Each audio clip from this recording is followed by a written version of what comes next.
here, and welcome back to the biggest, listen carefully, biggest motoring podcast in the country. This is the Keep It or CHANGECARS Podcast, and as always, I'm Nicky Nash, and I'm not alone. I'm with my guest, the owner of CHANGECARS and all things motoring, Michael Pashut. How are you? The man with a smile on his face. I'm good. Nicky, it's not often that you're on holiday. I'm not lying to you. Having the most incredible holiday, and I could not wait for the holiday to end.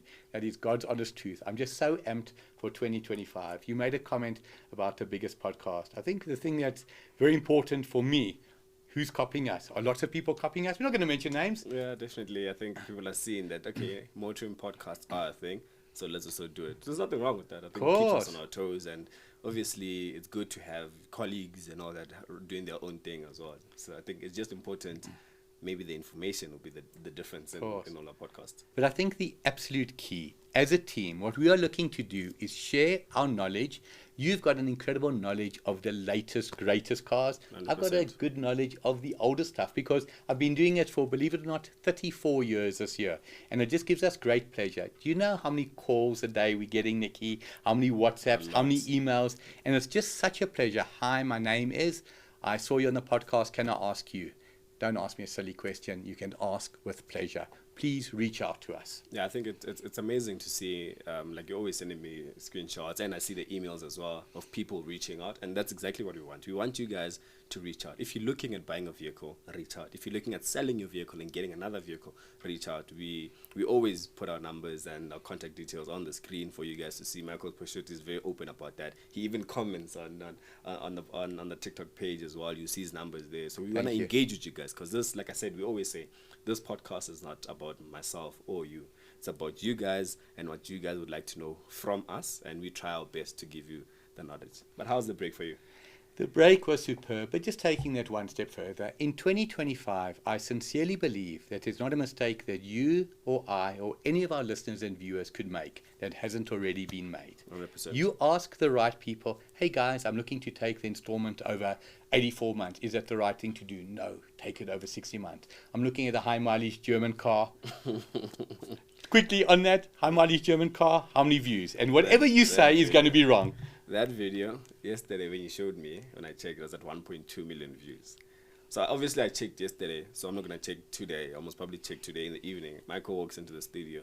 He's like, guess how many views the video's on? I'm like, that was on 1.2 last night. Probably now it's on like 1.3, 1.4. Surprisingly enough, it's actually on 1.9 million views. So by the time you guys see this, I know it'll be above 2 million, because there is no way it's going to grow 700,000 in a day. And then by the time you guys see this, it's still on 1.9. So when we say 1.9 today, that is the only time that we will try our best to give you inaccurate information. All the other times, it will be accurate. It will be accurate, 100%. Regarding the break, 2 weeks away in Kruger Park, when you think of Kruger Park, there's not a South African that doesn't take pride in the incredible Kruger National Park. It's a national treasure. Yourself, you've been a few times. Yeah, 100%. I go there every year. I use it as my year end.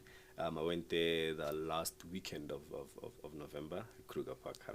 I'm always there by Merloth Park. I sleep in Merloth Park, and then I go to Kruger the following day. But the size of Kruger Park, it's bigger than the country of Wales. It spans 2 provinces, Limpopo and Mpumalanga. Yourself, generally you go in Limpopo or Mpumalanga? Because Merloth Park is in Mpumalanga. I go in Mpumalanga, then I use Kruger Gate.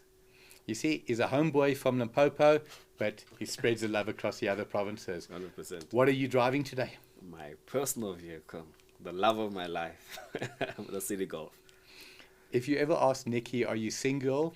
Very possibly he will be, he won't be, but he'll always refer to the love of his life, the City Golf. 100%. Absolutely magnificent. But what is interesting, an older car. What I love about VW, ask anybody who owns a City Golf, and say, can I get spares for that car? What is the answer? 100%. It's like, why are you asking a silly question? You're going to get those spares. You could take that car to Volkswagen to service it. They will have the service kit. You need a tail light. There will be spares available, new, second-hand, Pirate. Which brand is battling with spares? Look at the comments on our website. I know which brand you're talking about. Shout it out. I've shouted it from the rooftops. You'd love the brand. Mazda. I cannot say it often enough. Mazda, you are taking defeat from the jaws of victory. People comment repeatedly, I like the car. I like the premium feel of it. Yeah. But the pricing, the tech, and the parts availability. How can you send a car to a Mazda agent for a service and hear that you're waiting 3 or 4 days for parts? If you're waiting 3 or 4 days for parts, what does it mean? Something that shouldn't be breaking is breaking, or serviceable parts are not available. How are Mazda getting that wrong? I have no idea. Do you, by any chance, have an idea why a brand like Mazda, like they're very reliable, so obviously they shouldn't worry about X part Correct. going wrong. They should always just worry about having the service kits for the minor service and the major service ready on hand, because obviously they get vehicles day in, day out to service their cars. So I can give you an answer, but the right answer wouldn't come from me. The right answer would come from Mazda South Africa, head of Mazda, Craig Roberts, head of marketing, Deolinda da Costa. I've reached out to them in writing. They give me this political speak. They don't answer the question. I personally, I can say it openly, am blocked on WhatsApp by Mr. Roberts and Mrs. Deolinda. Why? That's a very interesting question. There's no reason not to answer a question that should be asked. If I'm asking you hard questions, I'm entitled to. Are we journalists per se? Absolutely. If the members of the public want to know something and we can be their voice, there's no malice against Mazda, but we get asked, why is parts availability on Mazda not there? I ask the question and I get a garbled answer. I try reach out on his cell phone. I'm blocked. What does that tell you? Are you scared? Are you hiding something?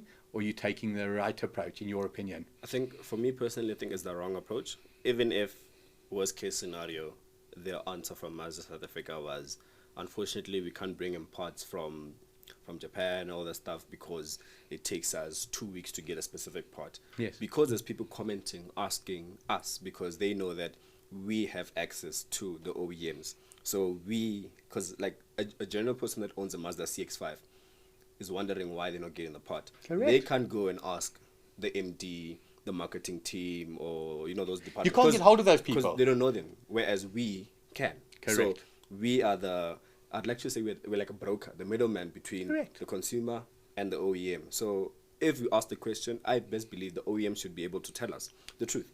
Tell us, no, it's because X, Y, Z, so that we can take that to the people asking, then we tell them the truth. If Mazda South Africa is saying, no, it takes 2 weeks because X, Y, Z, let us be the one to go and tell them X, Y, Z. But if they're not telling us the truth, it puts us in a very weird position, because now we're at a point where, to the public, what do we tell the public? Because we don't have an answer as to why. They want the answer. So it puts us in a very soft spot, or weird spot, if I should say. Correct. Now, you spoke about a broker. I use the word honest broker. Let's use a real-world analogy. Limpopo and Mpumalanga. Limpopo is doing exceptionally well, and Mpumalanga is doing terribly. They've got the same population demographics, they've got the same wealth, etc. You have to say the province that is not doing well needs to take responsibility. Let me tell you where I'm going. Australia and South Africa. We both drive on the left-hand side, 100%. right-hand drive vehicles. We have the same climate, so it's not like one is sunny and one is snow. Yeah. Why is Mazda flying in Australia and falling apart in South Africa, flying in Europe, flying in Asia, and flying in North America? I put that same question to Craig Roberts, and he says to me, you must understand the dynamics are different. I said, no, I can't understand the dynamics. The dynamics are not different. Suzuki are operating within the same dynamics that you are. So is Toyota, and so are other brands. Why are they thriving and you are failing? I will be hard on anybody that doesn't take responsibility for their actions and their inactions. And when questions are asked, say, hey, Mike, have you got some advice for us? Can you help us? Can you guide us? You've got a podcast. You're getting feedback from the audience. Nikki, you're engaging with journalists.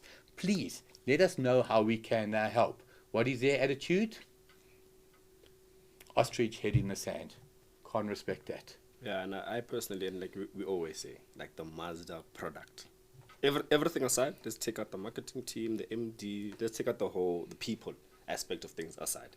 Let's focus on the Mazda product. Tick the box, create the boxes. From a Mazda 2 all the way to the Mazda CX-60.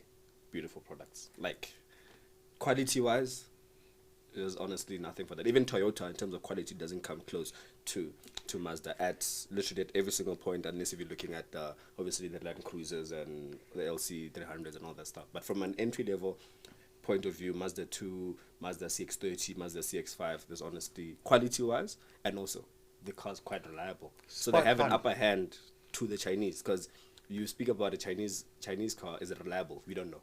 They just arrived to the country, so I can't tell you it's reliable. But if you come to me and say Mazda, I can tell you this car is reliable. They've been around here for over 20 years. Well, let's look at something that is so positive in Mazda's favor. A brand I love, I respect, Toyota. A brand I like and also respect, a little bit less lately, is Nissan. Let's look at Toyota Nissan.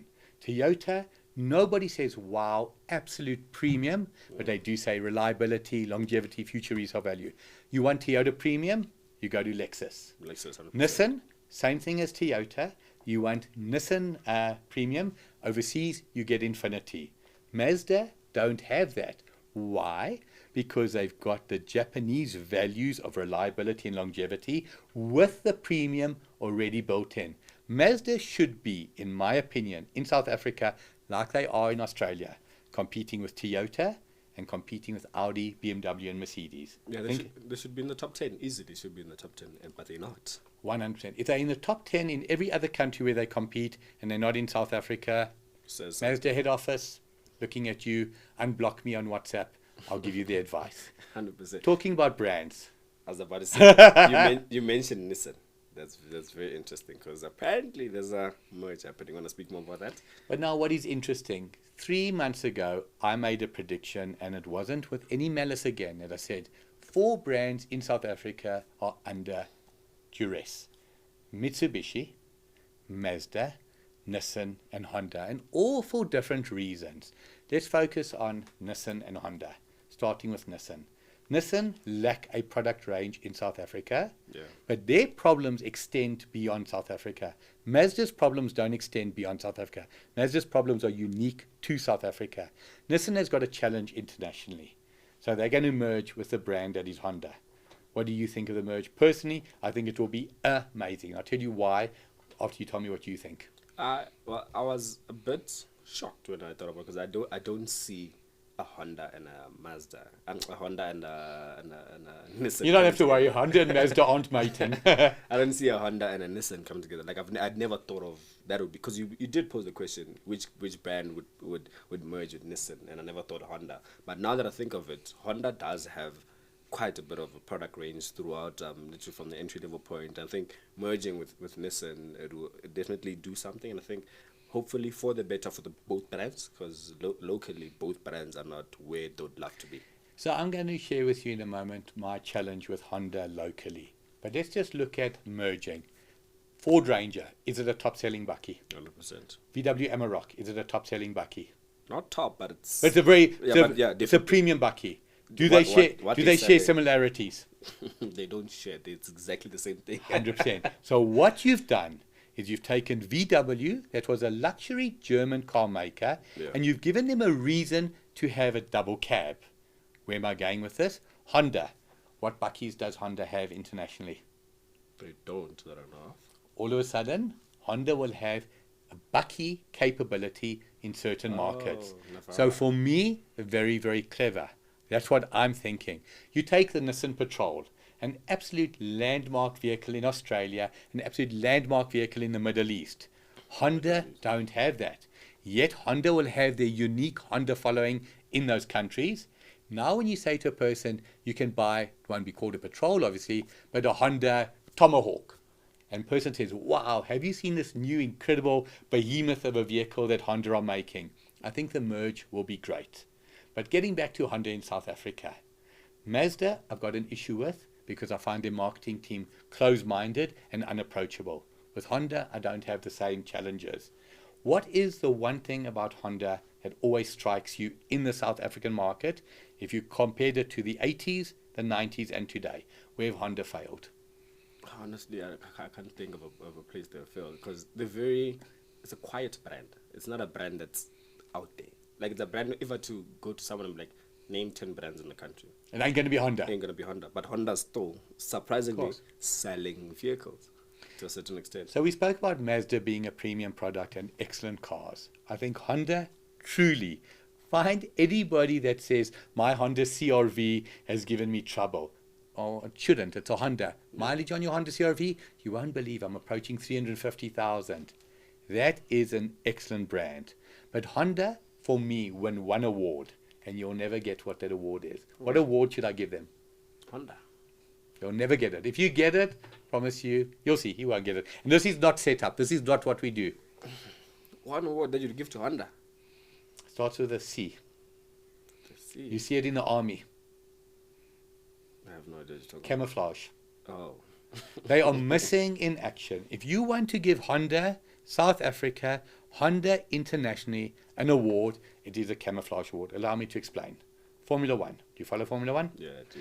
Who's a reigning world champion? Max Verstappen. Who was a 23, 22, and 21 world champion? Max Verstappen. What car does he drive? Red Bull.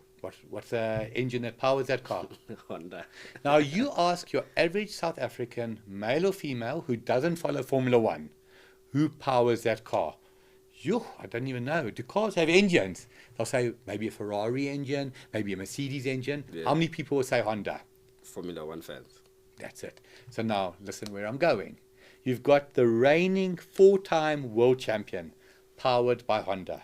A car's speed comes down to two things. The vehicle, but it's always the most powerful engine that makes the fastest car. Do we agree? 100%. Honda, you've got an engine that is reliable. You've got an engine that is respected in Formula One, yet you keep it a secret. I grew up in the 1980s. I loved Formula One in the 1980s. I can tell you factually. Think about this. Honda Ballards, Honda Preludes, were they selling like hotcakes in South Africa in the 1980s? No, I'd like to believe so. Okay. 1985, Nigel Mansell, Keke Rosberg, Williams Honda. 1986 and 1987, Nelson Piquet, my hero, Nigel Mansell, Williams Honda. I love him. 1988, 89, Ayrton Senna, Alain Prost, McLaren, Honda, with the Honda engine, as I've said. How were sales in those years for that brand around the world? I'm sure it would have been a serious success. Max Verstappen is a hero to many. Hey guys, you want to be like Max? Well, drive what Max drives. On the weekend, factually, Formula One drivers are only allowed to drive cars from the team. Correct. That's why Fiat are not in Formula One, because nobody wants to drive a Fiat. I'm joking. Fiat own Ferrari. But Max Verstappen, powered by Honda, show me ads in the newspaper. Show me ads on the billboards. Our hero, Max drives Honda. If it's good enough for Max, it's good enough for you. There's no such. 100%. But a simple campaign like that to the Honda marketing team, if it's good enough for Max, it's good enough for you. Again, I'm not blocked on WhatsApp with you guys. Feel free to engage me. And we're not saying this, Nikki, with arrogance. It's just simply play to your strengths. Nando's, what do they sell? Chicken.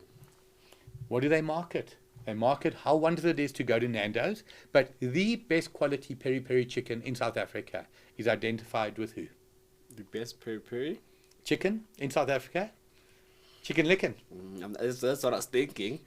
Okay, bad example. Cut that. I'm joking. We don't cut anything out. Yeah. But when you think of Nando's, do you think of the standout leader in peri-peri chicken? Yeah, I personally do. And you look at all of the ads, peri-peri, however they spell it, they'll misspell it on purpose. But talking about another brand that is going to succeed in this country, Honda, Mazda, we've said it, the challenges are there. What new brand that's coming into South Africa has got a vehicle, in your opinion, that is outstanding looking, that everybody's going to want, and is going to succeed? That's coming to the country. Or it's just come in now. Because remember, every single month we can say, like our views go up on TikTok, every single month there's a new entrant into the market. Wow. Who am I talking about? Because I received the invitation for it. I was probably thinking speaking about MG. Absolutely. So now, your average South African today doesn't know of the incredible heritage that the brand MG has. If I say to you respectfully, what does MG stand for? What would you tell me? No, I don't know. And you've told me this before, I just forgot. Correct. It's someone's name, if I'm not mistaken. No, it stands for Morris Garages. Morris Garages, Okay. However, MG are not living off their past. They are living off the present. A name that is not offensive to anybody. Nobody's going to say, ooh, MG's a rubbish brand.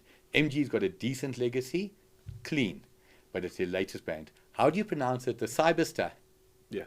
Yes. Yeah, you mean a sports looking Yes. shape? Yeah. Is that not the most incredible looking car you've ever seen. Yeah, it was very beautiful. Have you had the opportunity to drive it? I haven't seen it at all in person as well, so I'm waiting, hopefully. Certain cars become iconic. The Mazda MX-5, the Porsche 911, Oh, Porsche. the Ferrari 308. This MG Cyberster, I believe roughly 1.4 million, they're talking about it coming in at. Yeah, rough estimate, yeah. Now that is Nothing a official telephone yet. number, but compared to Lotus, compared to McLaren, obviously those are premium brands, but you're getting a car there with performance 0 to 100 in under 4 seconds, 0 to 100 under 4 seconds, and literally a look that will give you whatever you need also in under 4 seconds. That car's 0 to 90 degrees in 4 seconds. Wow. Right? So MG, we've spoken about, it's going to be amazing. There'll be a new entrant next month to talk about, but what else are we going to talk about today? Wow, we get questions from the public. They've asked us about leasing cars, rent to buy, all those type of things. But before we actually speak about those things, we need to do something very important. Take a break. We need to take a break and refresh. Then when we come back, we're going to speak about those interesting topics. Need advice? Visit changecars.co.za and click on the Ask Mikey tab. Okay, so we're back from the break. Very important. Now the interesting question, because people are always asking me as well about leasing and rent to buy. Just touch on that. What do you think about that? I drank half a bottle of water because I can talk so much about this that my mouth is going to get dry. The term rent to own. If you want to urinate on my battery twice on both terminals, talk to me about rent to own. Rent to own, in my opinion, and other people may see it differently, is an absolute scam. Number one, you're taking advantage of the vulnerable by charging them an interest rate, however it's disguised, that is double what they should be paying. Let's reverse that again. A person who's in distress, a person who's got a bad credit record, has got a bad credit record for a reason. They can't afford to pay their commitments. How do you now go extend further credit? And think about that statement. Rent to own, under the guise of you pay us every month and eventually you own the car. All I'm doing is I'm extending you credit. Because if you don't pay me, Nikki, I give you the car. Month 1 you pay, month 2 you pay, month 3 you don't pay. What am I doing? Taking the car back. Why? Because you haven't paid Because me. you haven't paid me. So I've granted you credit. If I could contribute to the motoring industry in this country, it would be the complete elimination of the rent to own model. So you spoke about questions. Every single day, people phone me and say, Michael, I'm earning a salary of X. What would you recommend? Please do not misunderstand me. I will give you the right advice at all times. You're earning 20,000, 30,000, 50,000. There's a car for you. But there's a number for me that you're earning as an income that you should not be buying a car. What is that number? Some people say it's 30,000. Other people have a different figure. What would you say if you're earning a gross salary of, you should not be owning a car? Gross, not net. Yeah. Or let's say net. Let's say disposable income. Disposable income. Even 10,000 a bit low, but let's say 10,000 essentially. Okay. So let's say 10,000 Rand. A lot of drivers, a lot of cleaners. That is a salary that you are earning in that profession. Your opinion, should you or should you not be owning a car? At 10,000? Yeah. No. Most- I personally know, but I know most people do. Okay. So let's use a figure of 10,000 Rand that I've got disposable income. That doesn't mean disposable for my car. Yeah, That means for accommodation, that means for food, that means for clothing, that means for medical, whatever the case may be. Yeah. I drive 2,000 kilometers a month. In fact, let's make it less. I drive a little bit. Let's do 1,000 kilometers a month. Just on fuel, I'm going to spend just on 2,000 Rand a month. That's only on fuel. Maintenance, So I left at 8,000. I'm left with 8,000 Rand. I haven't even bought the car yet. Yeah. I haven't paid for insurance. I haven't paid for maintenance. You cannot drive a car. I assure you I'm not a marketing agent for Uber, Bolt or any of the e-hailing services. But there's not a shadow of doubt in my mind that between taxis and an upmarket taxi like an e-hailing service, you'd be better off with no angst, no negatives, taking that than buying a car. Your feeling on that? Yeah, 100%. Because if you look at what you just said, let's just say take that 10,000, use 2,000 for fuel, you left with 8,000. I haven't bought the car yet. Yes, you buy the car, let's just say you're paying 2,000 Rand on a finance deal, right? Now you left with 6,000. Insurance, most probably, let's just say rough estimate 1.5. Depending. 100%. You most probably like a first time buyer, licenses, Correct, all that stuff. correct. So now you're looking at, you left with how much? 4.5. 4.5. Cannot buy a car. And you need to have disposable money, because owning a car, best believe, trust me, owning a car, you could leave here now, get a flat tire. Now you need to go buy a tire, and the tires cost at cheapest like 800 rand, and you don't want an 800 rand tire. You want the one that's above 1,000. So now you go from 4.5 to 3,500. There's still accommodation if you're not staying at home. There's still food. There's still clothing. There's still going out. You wanna have fun with your friends. All those things. You wanna go out. All those things. So you end up spending all your net on your car. On your car, and not yourself. So 10,000 for me. If you're earning a net salary of 10,000 rand, you shouldn't be looking at a car. 15,000, yeah. Entry level, 15,000. 20,000 for me is a number. So now we are not here to copy any content, but about 8-9 months ago, I saw an interview with a gentleman, Muzi Sambo, who's absolutely well respected. He literally gets to the point a lot quicker than most people. Yes. The interviewer said to him, "I've got a question here from a member of the public. He wants to know your recommendation on a car if I'm earning 9,000 rand a month." Muzi's answer was like this: "My recommendation is he doesn't buy a car. He can't afford it." 100%. And that is so true. But ultimately, now you can afford to buy a car. Get back to the rent to own option. So when I say you can afford to buy a car, for whatever reason, you've got bad credit record, but you want to go the rent to own options.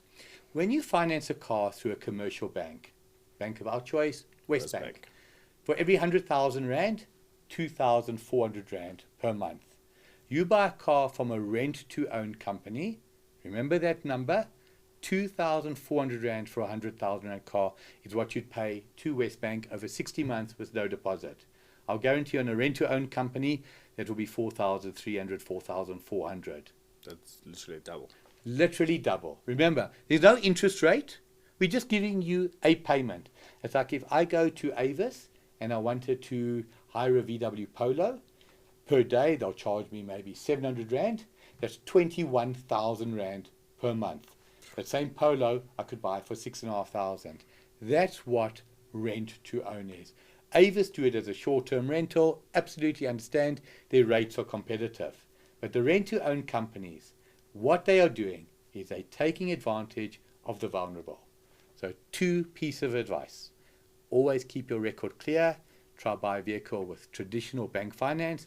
If you can't, catch a taxi or catch an e-hailing service. And that, I really do believe, is the right way to go. 100%. I couldn't agree more with you on that one. So one of the things that I really would value, and I think you can even share it with the audience, is any question. Is it fair to say there is no silly question? No, not at all. You've got a question. Will you be unique? Will you be the only listener or viewer thinking like that? Not at all. Best believe the silly question you think you'll be asking us is not silly.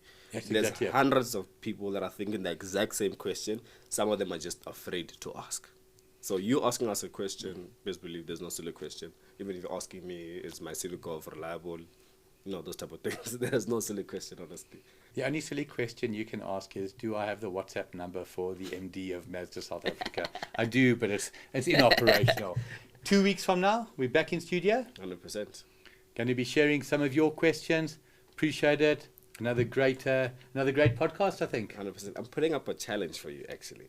I accept. We're on 1.9 on the video. In 2 weeks' time, how much do you think it'll be on? Honestly, so the date today is the 8th of January. 8th of January. 22nd of January 2025, my prediction is in excess of 3 million. 3 million. Okay. And I'm going to make one bigger prediction. Yeah. We're going to be doing a video in the next 2 weeks that will smash 5 million, because it will be relevant to whoever you are. It's going to be a unique segment focusing on a specific section of our motor industry. You know what I'm talking about. I know exactly what you're talking about. What is your prediction there? 5 million is a lot, but looking at what the high mileage German car video is doing, I would like to believe it'll be up there with that video. We'll be talking to consumers, we'll be talking to authorities, we'll be speaking to business owners, and we'll also be speaking to people that are scallums. Let's say it like that. So for a hint of what we're talking about, it's something that you should have in your car. Some people don't, some people do. I don't in my car. But yeah, you'll see it in the next episode, I guess. But as always, this has been a beautiful podcast. Don't forget to subscribe. Don't forget to like, comment, subscribe, share with your friends and family. Tell people out there there's this beautiful podcast that shares all this knowledge about cars, and we'd like your questions as well. Very important. Email us, send Michael a message. We will see it. You'll CC me in the email. We'll advise you. So yeah, I think we can end the podcast there. We'll see you guys on the next episode. This is episode 1. We'll see you on episode 2. Bye. Looking to buy a new or used car? Visit changecars.co.za.